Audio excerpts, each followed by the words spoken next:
Morning, friends. Out of the book of Philippians, chapter 1, we read some really challenging, difficult words. Whatever happens, conduct yourselves in a manner worthy of the gospel of Christ. Then, whether I come and see you or only hear about you in my absence, I will know that you stand firm in the one Spirit, striving together as one for the faith of the gospel. There's a lot of stuff in there, and as always, I like to look at scriptures and say, what in the world are they talking about? This one here reminds me of standing firm in the gospel, being diligent in my promises to God, to follow Him and to be obedient.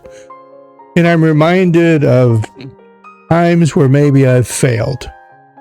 And we all fail. We all fail. And thank goodness we have a God that is willing to forgive those that are truly repentant for the failures of their life. And if you're like me, you have many. This scripture reminds me that I need to make sure that my faith is something that I'm not ramming down people's throats, but just by the way I live, the choices I make, the decisions I make, the emphasis in my life, the things I choose and I don't choose.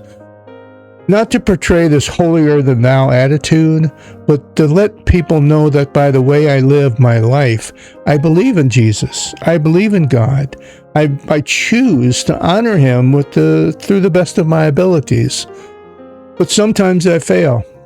There have been people in my life that I know needed to hear the gospel, and I had the opportunities to share, but I failed. Friends, there's tremendous forgiveness that await people that fail.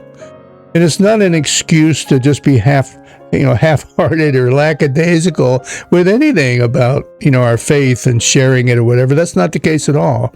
It's not a get-out-of-jail-free card. No, but God does offer forgiveness when we fail. But even more than that, I don't want to focus on the forgiveness. I want to focus on the fact that we are called to be staunch in our relationship with Jesus. Always having the concern in our heart for the other person, that they might know Christ. Or maybe they do know Christ and they need support or they need encouragement. We need to make sure that we are living our best life, so to speak, in the image of Jesus Christ, so that we grow and that others around us also continue to grow in their faith or even awareness of Christ. Friends, there's a whole lot in there, and I want you to think about that one today. Think about it through the day, and I challenge you to play this scripture or this particular message again before you go to bed tonight, so it's fresh in your mind, and ponder it as you fall asleep tonight. Thanks, and God bless. And join me again at toughquestionsforgod.org for our daily devotions, and you can catch that on the website or any social media platform out there just about. Take care.